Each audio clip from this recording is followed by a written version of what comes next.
hareng fumé bien puant, comme ça, la taille des pinces quoi. Wouhou, wouhou. Trop bon. Et salut les cuisiniers de l'extrême, bienvenue dans un nouvel épisode. Aujourd'hui je vous emmène pêcher et surtout cuisiner l'écrevisse. Je vais tester pour la première fois une recette asiatique et je vais les flamber au cognac. Au niveau du matos, je vais utiliser deux petites balances. Une que j'ai reliée à une bobine de fil, voilà, pour pouvoir la lancer. Et l'autre que j'ai mis un petit bout de fil et j'ai trouvé un bâton en bambou, donc je vais pouvoir peut-être la lancer un poil plus loin avec ça. Voilà. Ensuite, comment ça se présente, hein, la balance, vous mettez l'appât là dans le fond. Vous pouvez vous servir du ressort pour bloquer l'appât, clac, et ensuite on pose dans le fond et on attend un petit peu. Et avec un peu de chance, on aura des écrevisses. Au niveau des appâts, je vous montre vite fait ce que j'ai pris. Alors là, j'ai du hareng fumé. Pourquoi? Parce que ça sent très fort. Et les écrevisses, ça devrait les attirer, hein, tout ce qui est poisson, viande, tout ce qui est carné, tout ce qui sent très fort.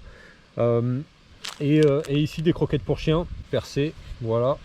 Ça me permettra de pouvoir les mettre, rentrer le ressort à l'intérieur et pouvoir en bloquer. Et ensuite, pour ce qui est du spot, là au pied des rochers, à mon avis, je pense qu'il faut vraiment coller les rochers parce que les écrevisses doivent être planquées à l'intérieur. Pas besoin de lancer loin. Enfin, je sais pas si vous voyez. En plus, ce qui est bien ici, c'est qu'il y a beaucoup d'herbes là, il y a beaucoup d'herbes, beaucoup d'algues un peu partout. Et ici, là au bord, c'est du sable et c'est assez clean, donc ça devrait être pas mal pour poser les pièges. Alors, je sors, j'enlève le ressort, je prends une croquette, je pense que je vais en mettre 3 ou 4. Hop, je rentre à l'intérieur. Dans le trou, bim, 1, 2,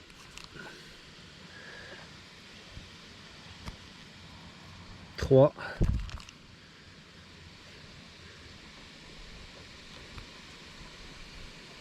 4.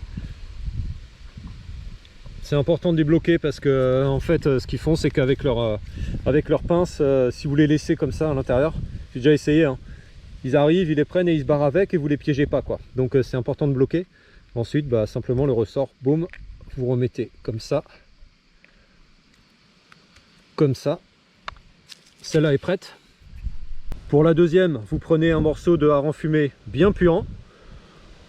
Prenez un gros bout, hein, je vais mettre un bon morceau, bam.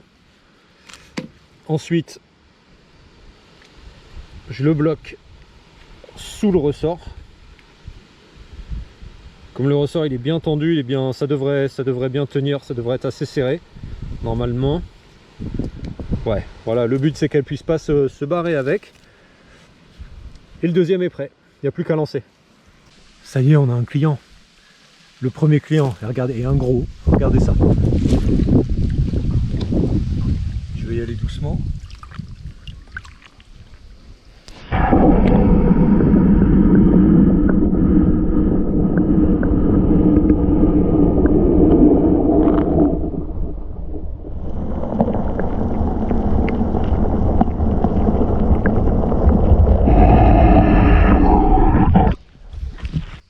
Bon, voilà le résultat de l'après-midi.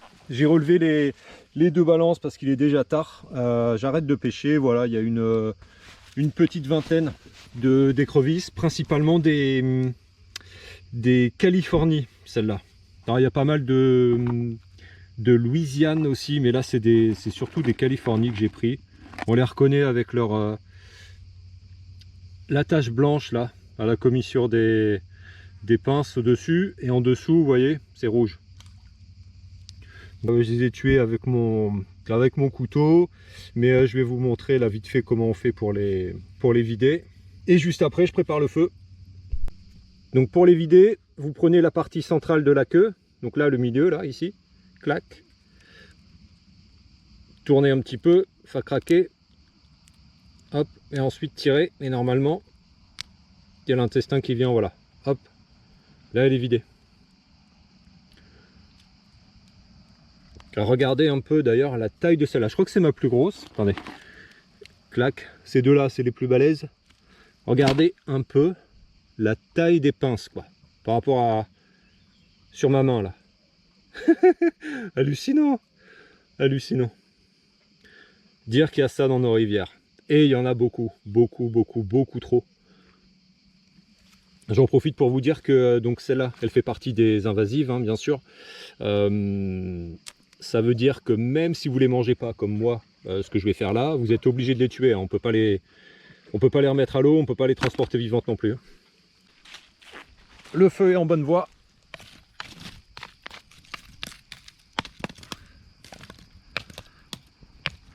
Youhou! J'ai trop hâte de tester cette recette asiatique. Pour ceux qui veulent pêcher l'écrevisse, qui se demandent comment faire, sachez que vous avez besoin d'un permis et que si vous utilisez des balances comme moi, vous avez le droit jusqu'à 6. Là, j'en avais que 2, mais vous pouvez jusqu'à 6. Je commence par du gingembre et de l'ail. Alors le gingembre, ce que je vais faire, c'est que je vais le couper en tranches comme ça, assez grossièrement. Je laisse la peau. C'est juste en fait pour donner un peu de goût. Hein. Attention, c'est assez fort, je ne vais pas en mettre trop, je vais en mettre quand même 4 tranches, comme ça. Et ensuite de l'ail, juste écrasé, comme ça un petit peu, hop. Je vais en mettre 2-3 et ce sera pour mettre au début, là, faire revenir un petit peu et donner un petit peu de goût aux écrevisses. Allez, de l'huile. Un petit peu d'huile. Le gingembre et l'ail.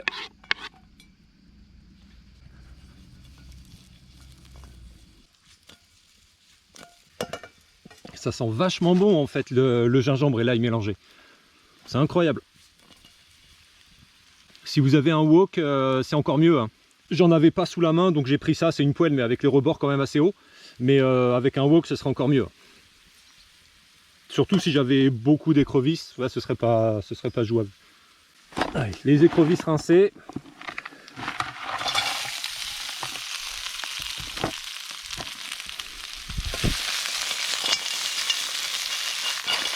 Normalement, elles devraient changer de couleur.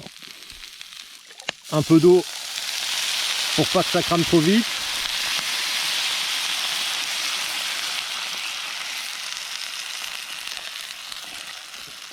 Je peux vous dire qu'elles vont moins faire les malines celles-là. Regardez-moi comme c'est en train de devenir tout rouge.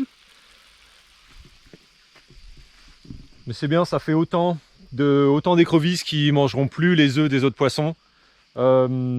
Qui vont arrêter de détruire les berges aussi, ça fait beaucoup de dégâts. Là on est à peu près à mi-cuisson. Je vais ajouter du piment entier. Alors ils sont tout petits, je vais en mettre 6 comme ça. Allez, encore 2 que je coupe en 2. Je me méfie, c'est souvent les plus petits, les plus puissants. Un peu de sauce soja sucrée. Vous pouvez mettre de la salée, hein, mais moi je mets de la sucrée, je préfère. Et puis en plus de ça, le sucre, ça va adoucir un petit peu par rapport au citron que je vais mettre après, et puis ça va adoucir le goût des écrevisses qui peut être un petit peu fort.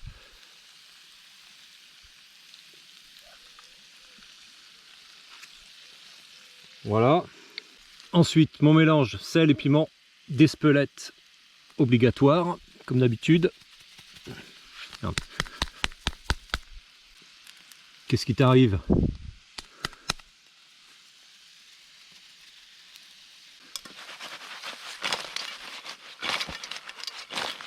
Oh oui. Ensuite, quelques rondelles de citron. Quelques feuilles de laurier.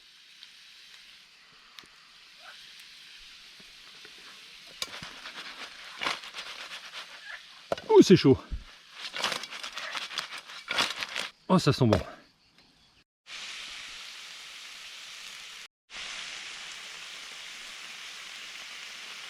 Je viens de remettre un peu de bois là pour raviver la flamme. Ce sera plus facile pour terminer la cuisson et surtout faire flamber au cognac. Du coup, j'ai sorti les écrevisses du feu. Mais il n'y en a pas pour longtemps. Hein. Là, de toute façon, c'est quasiment fini. Hein. C'est juste, je vais faire flamber pour donner un petit peu de goût.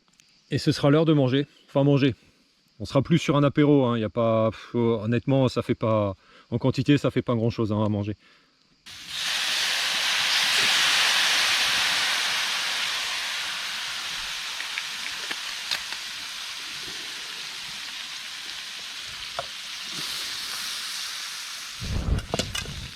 Wouhou! Wouhou! J'ai peut-être eu la main lourde là. Oh les pauvres écrevisses. Ça sent bon. Oh là là, le gingembre, l'ail, le citron. Et maintenant le cognac.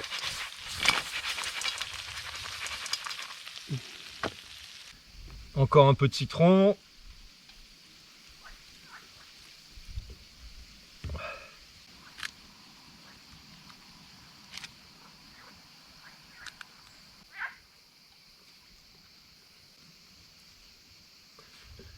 Putain, ce que c'est bon. Je me surprends moi-même. Je me surprends moi-même, quoi. J'aurais pu mettre un peu plus de piment. Bon, par contre, on sent bien le gingembre. On sent le petit goût de cognac.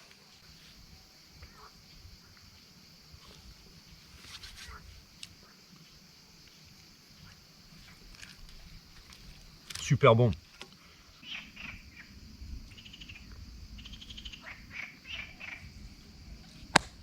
Trop bon.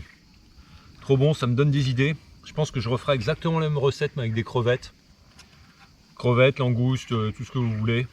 Par contre, je suis pas un expert pour les décortiquer, hein.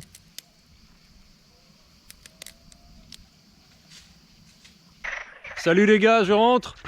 À bientôt pour d'autres aventures de pêche et d'autres cuisines dans la nature. Ciao!